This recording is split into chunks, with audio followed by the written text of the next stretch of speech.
Olá pessoal, tudo bem?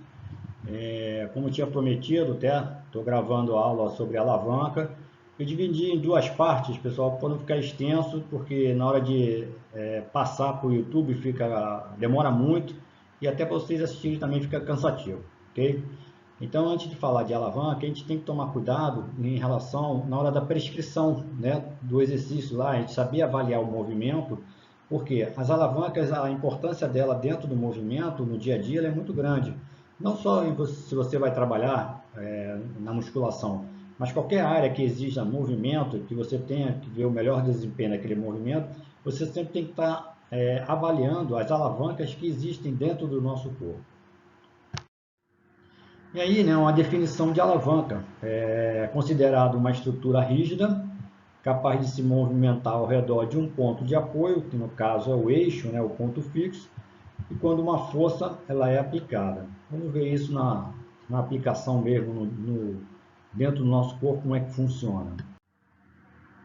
E aí tem esses quatro componentes que são interessantes, que a gente tem que saber identificar na hora de você avaliar uma alavanca, para saber qual tipo de alavanca que é, né? E qual seria a melhor forma de você utilizá-la dentro do movimento.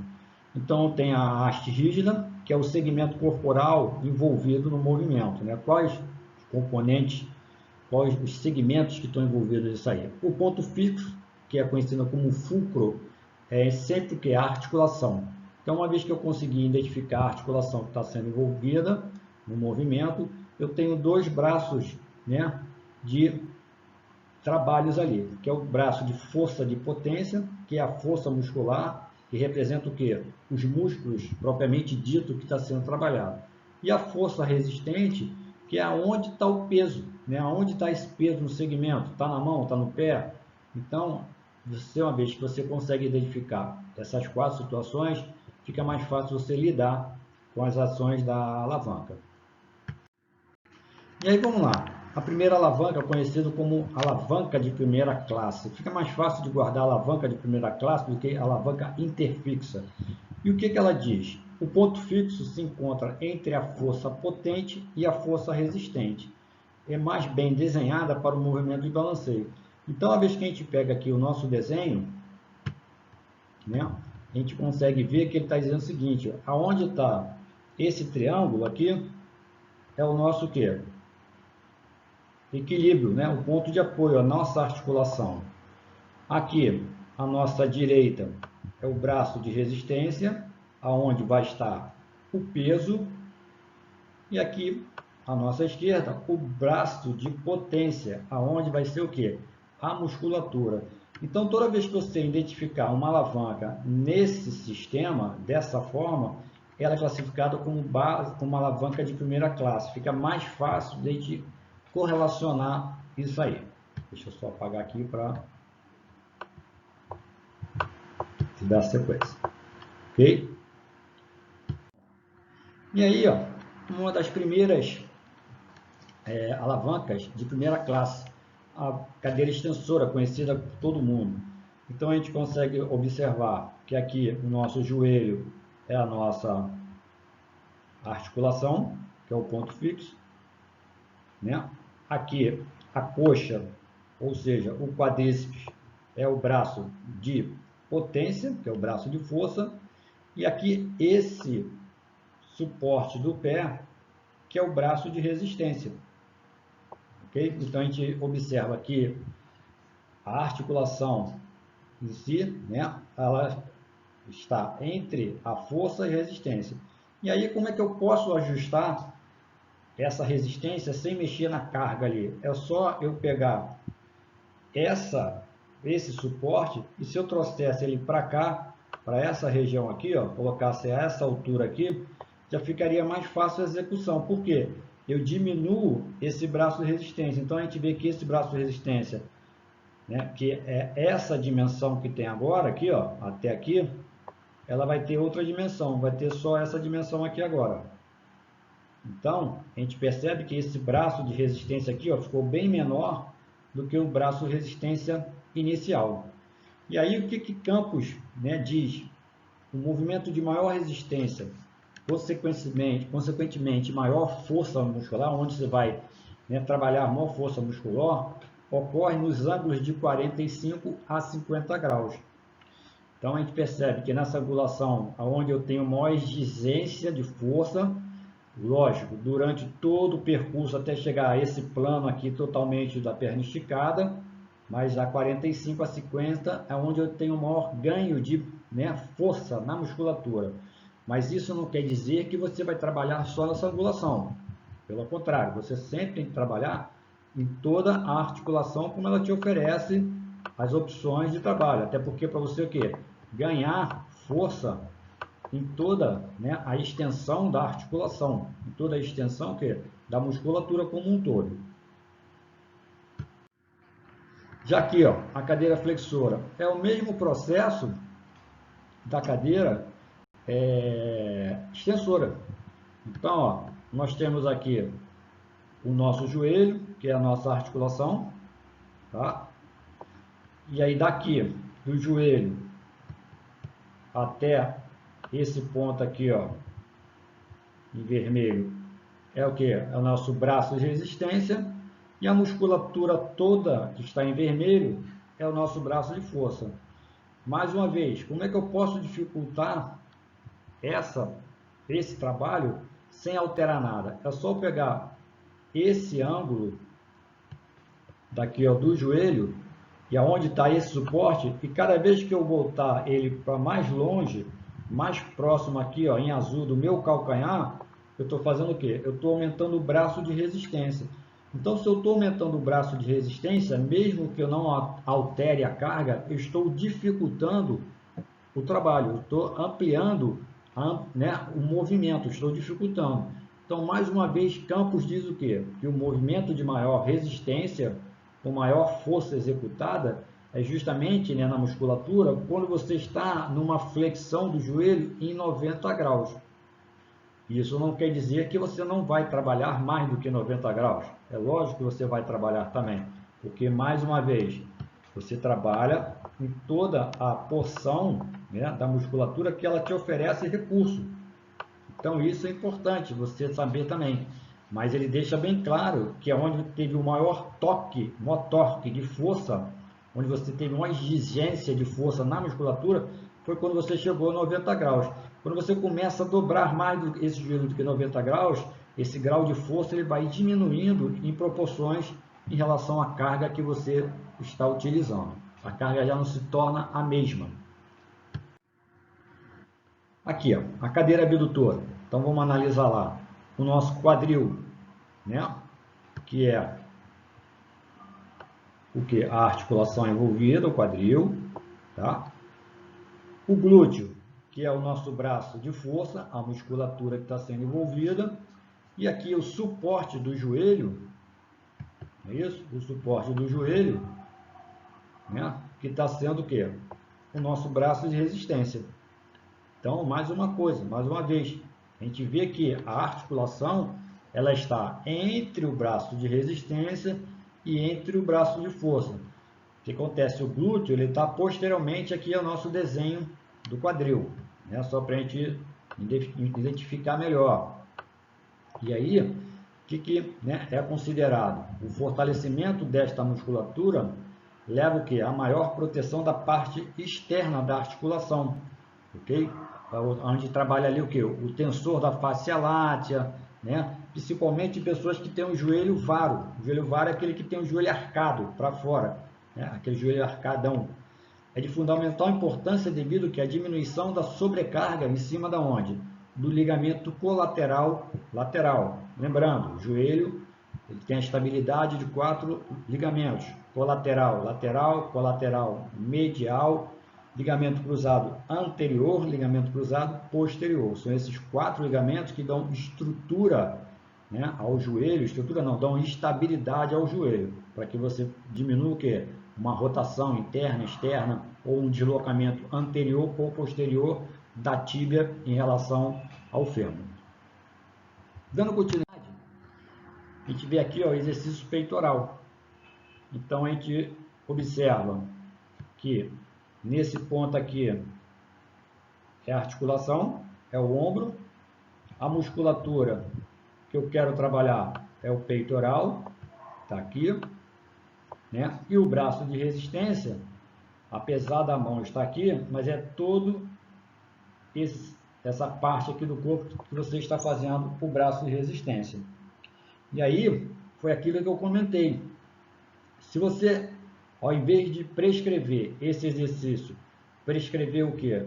O crucifixo, seja ele numa máquina ou então com halter, você vai dificultar. Por quê? Se nós pegarmos, né, aqui, ó, desse ponto, tá? Onde está o ombro, esse círculo, e eu pegar e fizer uma linha como fosse o braço dele esticado, e aqui tivesse o peso na mão dele, olha o tamanho do braço de resistência. Eu tornei muito maior o braço de resistência dele em relação à articulação do que o atual segurando o aparelho voador.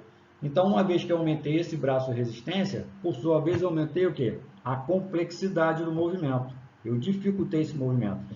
Então, teoricamente, o que vai ocorrer? No voador, ele vai trabalhar com a carga. Se você passar ele para o crucifixo, ele teoricamente não consegue trabalhar com a mesma carga. Por quê? Você tem aumentado o braço de resistência e você aumentou a dificuldade do exercício. Então, esse detalhe é importante que você saiba. Por quê? Na hora de você fazer uma prescrição, né, e você quer colocar os dois exercícios, qual seria o interessante colocar o primeiro e qual seria interessante colocar o segundo? Uma pessoa que está iniciando, eu colocaria o voador peitoral, para posteriormente, assim que ele tivesse melhor, eu passaria o quê? O crucifixo, porque o grau de dificuldade é maior. Tá? Ou então é mesmo, de repente, na própria série, você quer passar os dois exercícios. Vai depender o quê? Se eu quero trabalhar força, aumentar a força dele naquela musculatura, eu trabalho com peitoral primeiro, voador peitoral, porque eu trabalho com muito mais carga. E depois eu passaria o crucifixo, ok? Já que na puxada, a puxada ela tem duas situações, tá? Ela tem duas alavancas trabalhando simultaneamente. Tem essa primeira opção aqui, que é do cotovelo, que é a nossa articulação envolvida. Então, aqui ele está analisando a musculatura do bíceps e, né, a pegada aqui da mão, ok? Então, o cotovelo é a nossa articulação, o bíceps é o braço de força, é o músculo que está sendo envolvido, e a mão, a pegada da mão na barra, é o braço de resistência. Então, uma vez que você tem, né, essa situação aqui, então o que ele diz? O Campos, o maior braço de resistência acontece quando os braços estão paralelos ao solo, ou seja, quando o seu cotovelo estiver na mesma linha aqui do ombro, nessa linha vermelha, né, ele está paralelo ao solo, e é onde você tem o quê? O maior grau de força na musculatura exigida. Uma vez que você vai diminuindo essa angulação, que você vai aproximando o braço, né, lateralmente, diminui esse grau de força. Então, né, até 90 graus.